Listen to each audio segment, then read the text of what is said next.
Hello friends, కల్కి 2898 AD movie world వైడ్గా block buster టాక్తో అదిరిపోయే కలెక్షన్స్లను సాధిస్తుంది. ఇప్పటి వరకు ఈ మూవీ వరల్డ్ వైడ్గా 625 కోట్ల కలెక్షన్స్లను సాధించింది అండ్ నార్త్ అమెరికాలో $12 మిలియన్ కలెక్ట్ చేసింది.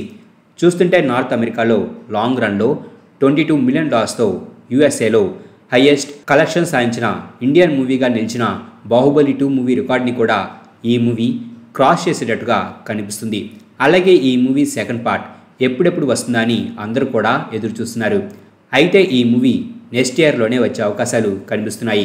ఈ మూవీ ప్రొడ్యూసర్ అయిన అశ్విని దత్ గారు ఒక ఇంటర్వ్యూలో కల్కి సెకండ్ పార్ట్ షూటింగ్ 60% వరకు కంప్లీట్ అయినట్టుగా, మేజర్ సీన్స్కి సంబంధించిన షూటింగ్ జరగాల్సి ఉందని, అలాగే కల్కి 2898 AD second part next year మొదటి పార్ట్ రిలీజ్ అయిన ఈ సమయానికే రిలీజ్ అవ్వచ్చని చెప్పారు. సో కల్కి 2898 AD sequel movie next year రాబోతుంది. అయితే నాకు తెలిసి నెక్స్ట్ ఇయర్ ఇదే సమయానికి ఈ సీక్వెల్ మూవీ రాకపోవచ్చు. ఎందుకంటే ఈ మూవీ రిలీజ్ డేట్ని అండ్ ట్రైలర్స్ని మేకర్స్ ముందుగా అనౌన్స్ చేసిన టైంకి రిలీజ్ చేయలేదు. సో నాకు తెలిసి ఈ కల్కి 2898 AD sequel movie next year చివరిలో కానీ లేదా 2026 సంక్రాంతికి కానీ రిలీజ్ అవ్వచ్చు. అలాగే ఈ మూవీకి సంతోష్ నారాయణన్ మ్యూజిక్ని అందించారు.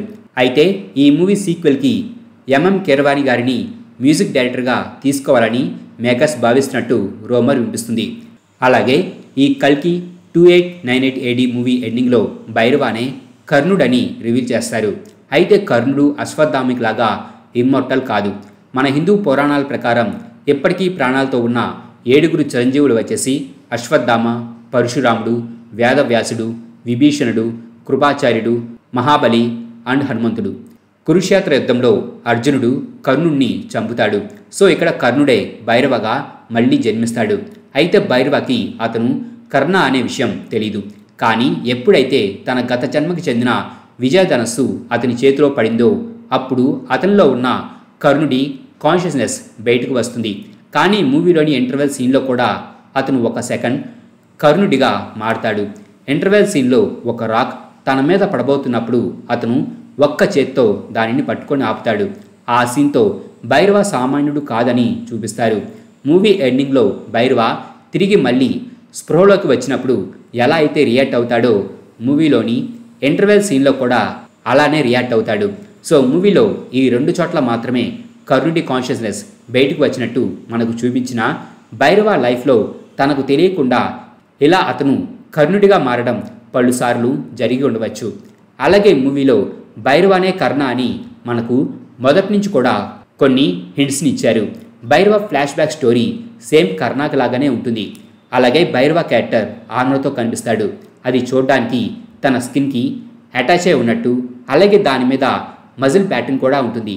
ఇది కర్ణుడి యొక్క కవచ కుండలాలకు రిఫరెన్స్. అలాగే ఇంటర్వెల్ సీన్లో భైరవ పట్టుకునే రాయి మీద రథచక్రం సింబల్ ఉంటుంది. కురుక్షేత్ర యుద్ధ సమయంలో నేలలో కూరుకుపోయిన తన రథచక్రాన్ని తీయడానికి ప్రయత్నిస్తున్నప్పుడే కర్ణుడు చనిపోతాడు. అలాగే జాతకం చెప్పేటప్పుడు చిలుక సోలార్ ఎక్లిప్స్ ఉన్న బొమ్మని తీస్తుంది. ఇక అశ్వత్థామ తన చేతిలో ఉన్న కర్ర గురించి చెప్పేటప్పుడే అతను చెబుతుంది కర్ణుడి గురించని, భైరవానే కర్ణుడని మనకు తెలుస్తుంది. మూవీకి సంబంధించి రిలీజ్ అయిన పోస్టర్స్లో భైరవ అశ్వత్థామ చేతిలో ఉన్న కర్రని పట్టుకొని మనకు కనిపిస్తాడు. అలాగే భైరవ కర్ణుడిగా మారిన లుక్ని మనకు కామిక్ కాన్లో రిలీజ్ అయిన మొదటి టీజర్లోనే చూపించారు.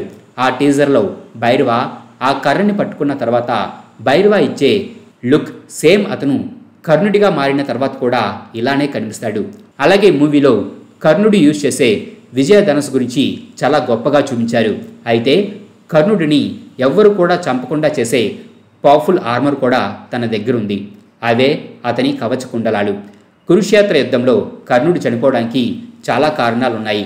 నేల మీద పడిన నెయ్యిని పిండినందుకు గాను భూదేవి అతని రథచక్రం భూమిలో కుంగుతుందని శపిస్తుంది. అలాగే మోసం చేసి విద్య నేర్చుకున్నందుకు గాను అతనికి అవసరమైనప్పుడు ఆ విద్యలు పనిచేయవని పరశురాముడు శపిస్తాడు. సో ఇలా కర్ణుడికి ఉన్న శాపాలు ఒక కారణం అయితే మరొక ముఖ్య కారణం వచ్చేసి కర్ణుడు పుట్టుకతోనే గోల్డెన్ కవచ కుండలాలతో పుడతాడు. కవచం అంటే ఆర్మర్ అండ్ కుండలాలంటే ఇయర్ రింగ్స్. ఈ కల్కి 2898 AD మూవీ ఎండింగ్లో కూడా కర్ణుడు మనకు కవచ కుండలాలతో కనిపిస్తాడు. అండ్ అతని శరీరంకి ఉన్న కవచాన్ని సుదర్శన చక్రం, త్రిశూలం, పాశుపతాస్త్రం లాంటి డివైన్ వెపన్స్ కూడా పెనిట్రేట్ చేయలేవు. అయితే ఇంద్రుడు బ్రాహ్మణుడిగా కర్ణుడి దగ్గరికి వెళ్ళి అతని కవచకుండలాలను దానంగా అడుగుతాడు. అండ్ వచ్చింది ఇంద్రుడే అని తెలిసినా కూడా అతను బ్రాహ్మణుడిగా వచ్చి తన దగ్గర చేయి చాచి అడిగినందుకు గాను కర్ణుడు తన శరీరంకు ఉన్న కవచ కుండలాలను ఒలిచి ఇంద్రుడికి ఇస్తాడు. ఆ తర్వాత వీటిని ఇంద్రుడు హెవెన్కి తీసుకుని వెళ్తాడు. అయితే కొంతమంది కర్ణుడి కవచ కుండలాలు భూమిపైన ఉన్నాయని చెబుతారు. సో మరి నెక్స్ట్ పార్ట్లో భైరవ తన గత జన్మకి చెందిన కర్ణుడి యొక్క కవచ కుండలాలను దక్కించుకుంటాడో లేదో చూద్దాం. ఒకవేళ అతనికి ఇవి దొరికితే మాత్రం ఇవి అతన్ని మరింత పవర్ఫుల్గా చేస్తాయి. అలాగే కల్కి 2898 AD మూవీలో సుప్రీం యాస్కిన్ సుమతి నుంచి ఎక్స్ట్రాక్ట్ చేసిన ఒక డ్రాప్ సీరంతో చాలా స్ట్రాంగ్గా మారతాడు. అండ్ ఆ సీరం గాడ్ది అవడం వలన ఆ పవర్తో అతను ట్రాన్స్ఫార్మ్ అయి అర్జునుడి గాంధీవాన్ని కూడా లీఫ్ చేయగలుగుతాడు. అయితే చూస్తుంటే అతని యొక్క ఈ ట్రాన్స్ఫార్మేషన్ కొంత టైం పీరియడ్ వరకు మాత్రమే ఉండే అవకాశం ఉంది. అతను తీసుకుంది కేవలం ఒక డ్రాప్ మాత్రమే. సో అతను ఆ ఫామ్లో ఉండాలంటే అతనికి ఫుల్ సీరం కావాల్సి ఉండవచ్చు. పైగా సుమతి కడుపులో ఉంది గాడ్ అని ఇప్పుడు సుప్రీం యాస్కిన్ కూడా తెలుసు. సో అతను గాడ్ని పుట్టకుండా చేయడానికి అండ్ ఆమె నుంచి పూర్తి సీరంని తీసుకొని మరింత పవర్ఫుల్గా మారాలని అతను చూస్తున్నాడు. అలాగే ఈ మూవీలో సుప్రీం యాస్కిన్ ఫుల్ పవర్స్ని చూపించలేదు. అలాగే అతనున్న ఛాంబర్లో కొన్ని క్లోన్స్ కూడా ఉన్నాయి. అవి యాస్కిన్ క్లోన్సే. మార్వెల్ సినిమాటిక్ యూనివర్స్లో ఆల్ట్రాన్ ఎలా అయితే తన ఓన్ ఆర్మీని క్రియేట్ చేస్తాడో అదేవిధంగా ఇక్కడ యాస్కిన్ కూడా రాబోయే బ్యాటిల్ కోసం తన ఓన్ క్లోన్స్ని క్రియేట్ చేస్తున్నట్లుగా ఉంది. అలాగే కల్కి భగవానుడికి సహాయంగా ప్రజెంట్ అశ్వత్థామ, కర్ణుడు ఉన్నారు. అండ్ ఫ్యూచర్లో పరశురాముడు, ఆంజనేయ స్వామి కూడా ఈ కల్కి సినిమాటిక్ యూనివర్స్లో కనిపించబోతున్నారు. హిందూ పురాణాల ప్రకారం కర్ణుడికి యుద్ధ విద్యలు నేర్పించిన పరశురాముడే కల్కి భగవానుడికి కూడా ట్రైనింగ్ ఇస్తాడు. కర్ణుడు, అశ్వత్థామ, పరశురామ, ఆంజనేయ స్వామి వీరందరూ ఒకే ఫ్రేమ్లో కనిపిస్తే చూసే ఆడియన్స్కి గూస్ బంప్స్ రావడం పక్కా. అలాగే భైరవాని ఎలా అయితే అతను కర్ణుడి రీఇన్కర్నేషన్ అని చూపించారో అదేవిధంగా రామాయణం, మహాభారతంకి చెందిన కొన్ని క్యారెక్టర్స్ రీఇన్కర్నేట్ అవడాన్ని మనకు ఫ్యూచర్లో చూపించవచ్చు. అలాగే ఈ సినిమాటిక్ యూనివర్స్లో సుప్రీం యాస్కిన్ ఒక్కడే విలన్ కాదని నేను అనుకుంటున్నాను.